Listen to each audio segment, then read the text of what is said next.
محمد اسماعیل سکرتر پارتیا دموکراتا کردستان سوریه جقامش لو لگل من اکاک محمد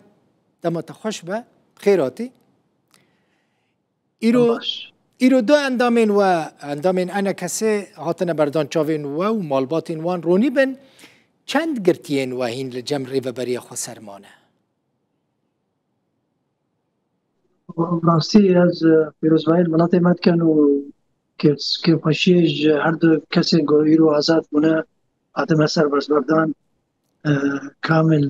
عبدی محمد و رمضان حاجی یک خلک معشوقیه و یک خلک ملا مرزیه گنده دیرکیه تو صدمه واتونه بو بنچاو کربونه و یک جا 5 هی بیویه یدی جا دور 3 هی واچی بیا فشار و ضغط بردوامی فشار و ضغط سر انجمن اجتماعی کردی و لانگرین ویبا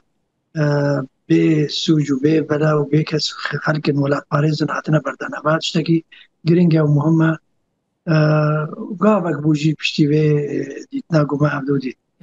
قلتي ما يقو عم اخلاقيا وملتزما وابندا ذي مصيري وعم بزان الكنى نام نشاني واجهي وعم ناس بكن حفت كسر ما يهنا او حفت جميل عمر او بهزاد دور سنه ونضال سليمه وادريس حلوه ورضوان سيد واشياء احمد سيد وهروسا امير حامده وهروسا فؤاد ابراهيم ما ديستايكي بنابي وما تسليمي بله الين امريكي كرياغ وكهربن ما تشارن فيسا واجج مره ديار لانه خلكي يقول قبل جم ريفابريه قرتينا كاك محمد يعني قبل جم ريفابريه خسر قرتينا ابي كتب سواكر جم بيادي فكاكين مسلحين وان دبرا وان دبون كسيش غير واجب بدا تنبون وان برنو حتى انا بيسر شنو باشه ورم سر مجاره كدن هون لقال فرماندار گشتی حسد مظلوم عبدی جویان هون جوه هفدیتنه ممنون بون هفدیتن هربن انجام باشانه هربن مرا بیرو بچونه قطعی کدی آراسته هفدود که ونيرين يا اخوان مدبجن اما كون جماعه سيماني كردي بالتزام مناطق مع الناس كرنا جو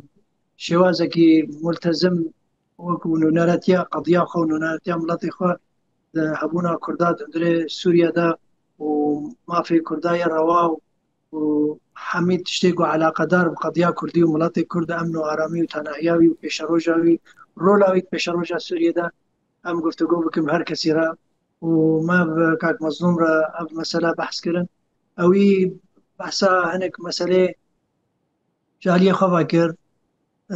دا خويا كرن بر اوي هيا گوشان دك هباش هبه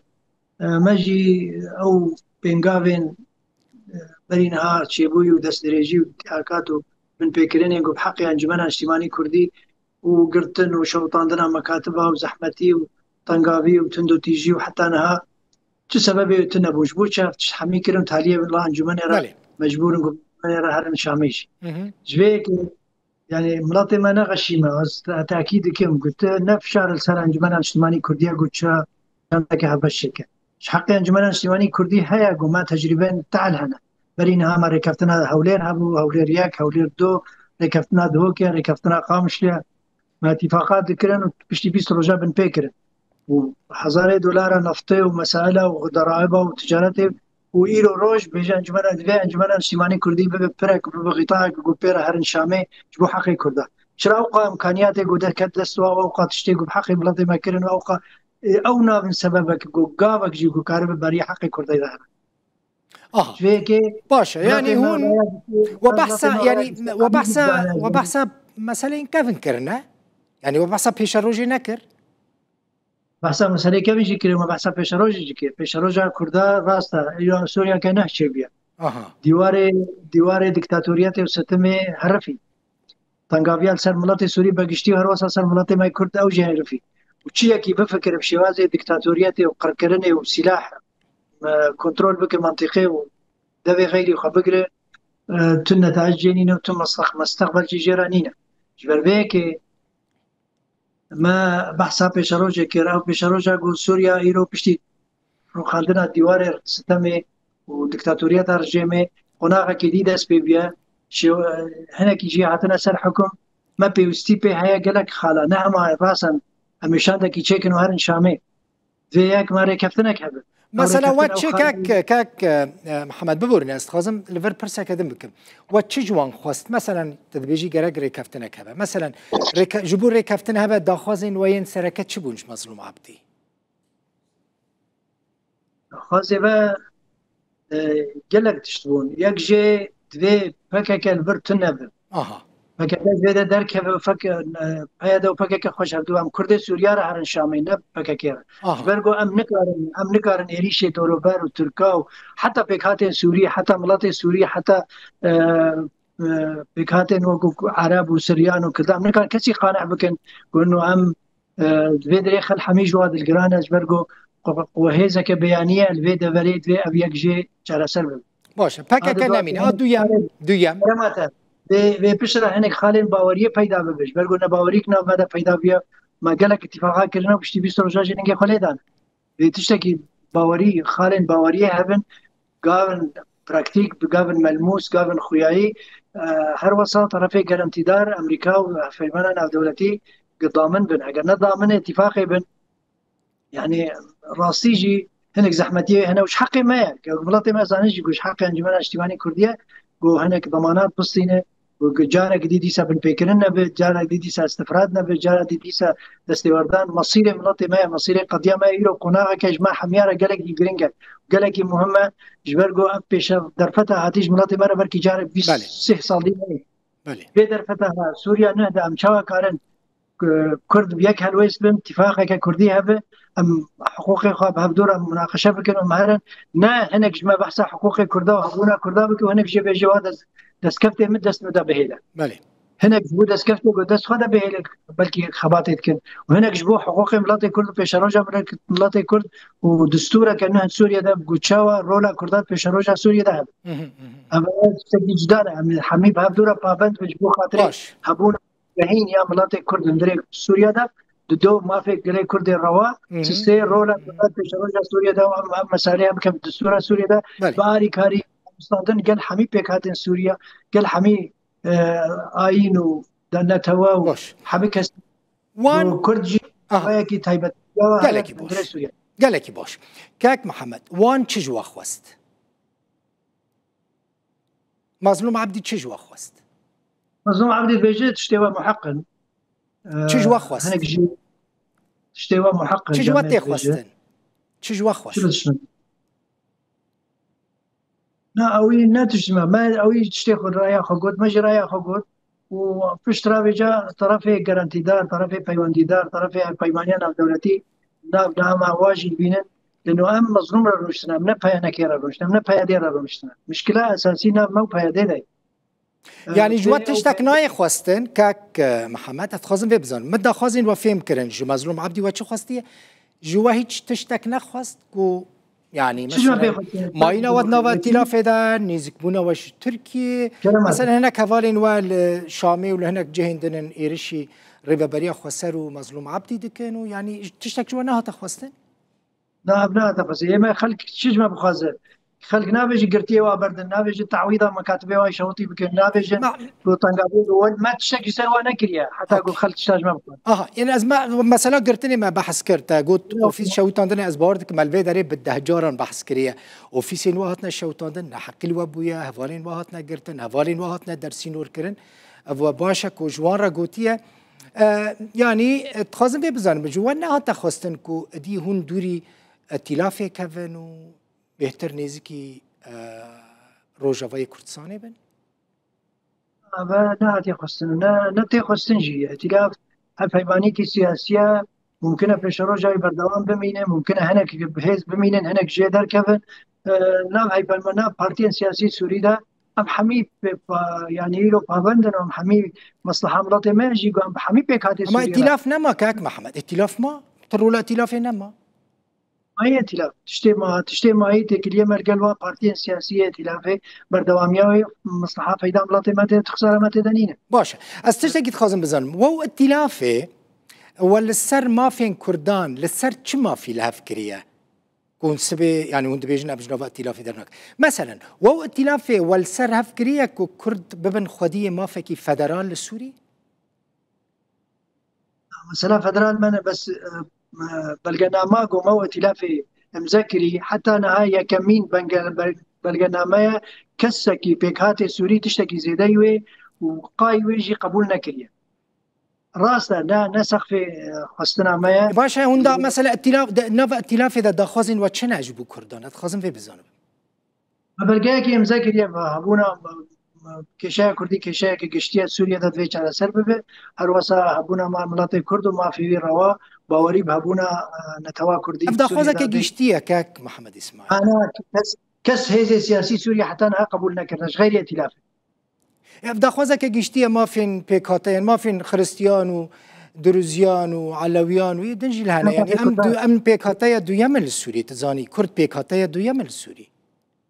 كشاية كردي كشاية كسركات سوريا دادويج على سربه وكو كشاية كسوري اها باشه تشتك دين از خازم بزانم جبر سکرتری پدا کسی پارتیا که گرینگل روجاوای کورسانی خازم وی بزانم هون فدرالیش بو کردین روجاوای کورسانی خازن بله هلو استما حتى انها فدراليه هقاليا ما وكو حزب وكو انجمن اجتماعي كردي وكو ما تحفظ كرب الائتلاف هذا جي ام فدراليات تبينن ام حتى انها تبينن سيستم فدرالي باشترين سيستم جملاتك وقت ملات السوري تفرن توا فرعيه حتى جغرافياي جينا جدار نباش خيا فدراليات باشترين چاره سريه اموات بينن ام القل هاتن سوري دانوستاندنê serva mesela bikin vêca ev nêrîna me ye kan binêrin astê Sûriya ser çi raweste ser çi setkine ser wê yekê jî heye ka itîfaq li ser çi çêdibe nêrîna me de baştirîn şêwaz ew jî federaliyet e lê heger kelîma federaliyetê ne çi hal nemeşe nê qebûl kirin em ê muhawele bikin medmûnê federaliyetê mesela deverên Kurdî ew deverên cudacî Kurdî biryarên wa xelkê wir bin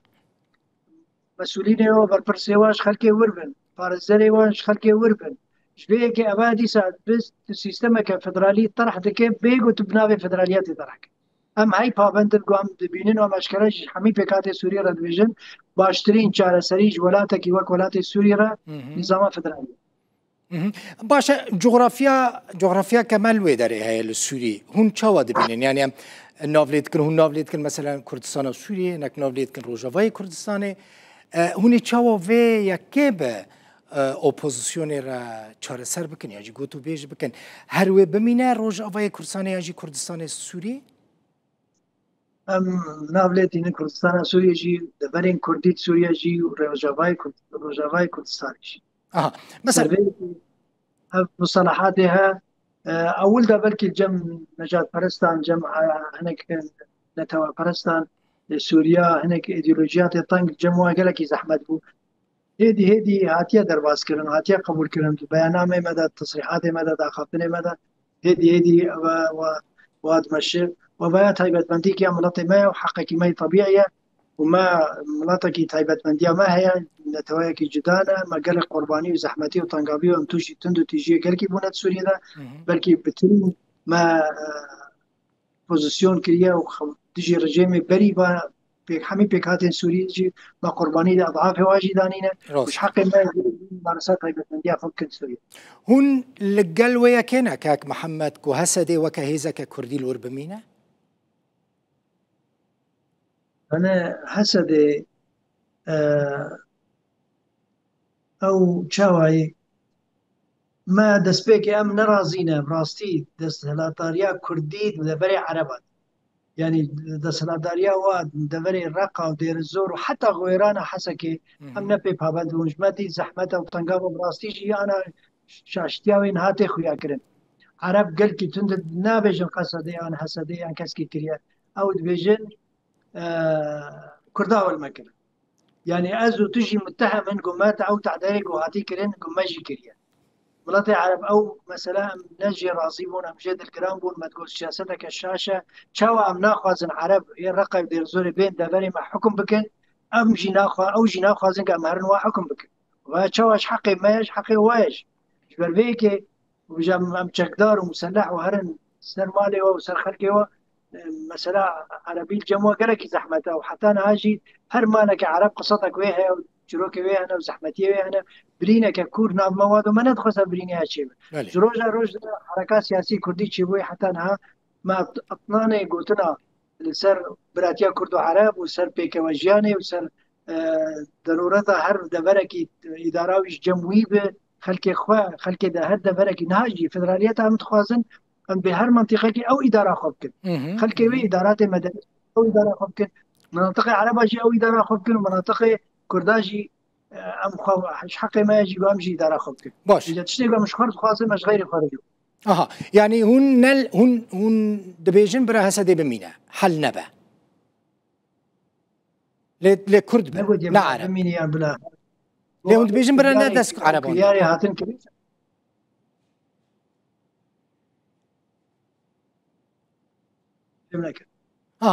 تشتكيدن يعني هون نلدجن كو هسه بمينا تدبيجي عرب تدا هنا يعني دفري كردي وانت بيجن كرد بن يعني عرب قبول لكن زرار نقول هسه دي نمينه تدبيجي بو نجبو بربانيات كردان تدبي هسه دي نمينه كرداش بو اجنده كي تحالف هسه دي تشي بو فايمانيا ناف دولتي تجي داعش وقربانيه دانين وكاري دانين ومفاي ورقتن وفري ورقتن حمش بويه او نجبو علاقه ويش قضيه كردينينا ما نقول يا بلا هسه دي بمينه ونا هسه دي تمثيله مجد اما هسه دي دفري كرديجي باراسن كاك يعني تلقامي شلوي مثلا كوباني باراس قاميش باراس حسكي باراس ديريك باراس دا نهسه دي داعش ايرش داعش ايرش تكر مال وملكي محمود برن يعني تزاني يعني نما هسه دي قبل يعني هيزا كردي بالودري كردستان روجاواي كردستان يجي باراست مثلا افايا وجدان هي جرك مروفي بيجا او صبروا انبج صبروا تحملها ما تقوي شر ومشرك ناوقي براتي شنك البدري او اذا برابر باراست او عقل مديامه وهش مديامه وتعلاق وما تخواري او اذا بر باراست وهش منطقه بمينا امن نكسكي باراستي اها باش تشتكي هيزا كوال فرهيا لشكري روج يعني بيشمرگين روج او هيز و درباسي روجاواي كردستان ببا انا بيشمرگين روج نموذجك قلكي هجائي لشكركي يقول سوريا وخاصة كرد أم تبدأ بيشاناز نجبرقو هاتنا راهناندن نسر أساسي بشتفانيا حزبكي بكن تجي حزبكي دي يعني لآليكي بكن تجي آليكي دي هاتنا راهناندن جاهز كرن جبو خاطري پاراستنا دبري تبعي بكن پاراستنا ملك ومال وسامان خلقي حمية بكي دبرين كردي جبر بيكي أوا قالك تحمل وزحمتي وصبر كشاندنا أم نهاد في حال بين نهاد في حالي هاي نهادا ناين ناخذ ناف شركي يقول نجمر تبجدنا لازم او بشروجا سوريا انا دانو صندري مو حكومتها سوريا ولات سوريا بيش باراستنا دبري كردي سر شي وازي چيبه بيش مرگروج هنگي و آمادنش بو حمايتها خلقيش بو پستوانيش بو هاريكاري نهاتنا راهناندن بين ميليشيات نه ميليشيات انه نه چكدانش بو خاطري اجنده دولتنا يان جهتنا يان كتنا هين وانا از بحث شكيدن دكم از بحث ولا تجد الناكم از بحث وادكم هذا بيجم هيزين وانا ونهار دميد بيجن لشكرين روج هيزين وانا يعني هين وانا كوري سوريا راسته قهرمان كوري سوريا مالباتي ولاد باريز قهرمان جي الشر اللي ديجي داعش هذا الشر اللي ديجي داعش هذا قهرمانيه كمازن نشاندون شهيد بون بريندار بون براستي قهرمانن يعني هون فكرن دما بيشتا جبركو خلقي روجاواي كردستانينا هون فكرن دما بيشتا او جي درباسي روجاواي كردستاني ببن مثلا بيا پگيرا ببن يك هيزا كردين اجتماعي روجاواي كردستاني افا بكن او سر كفتن ادمين او كفتنا قامشلو تعليم ما باتك وهاب وبتشاوا بهدوره يقاربن هيزا كردين هبش بيشكرن او هيزا كردين نا اجندا تنفيذ بكنا خدمتها جهات علي ناف دولتيا بو مفايا وجبو مصالحه بو پاراستنا ملت کرد و دامو دزگین دبرین کردی گلکی سپاس مالت آوا کک محمد اسماعیل سکرتری پارتی دموکرات سوریه پدا کسیج قامش رو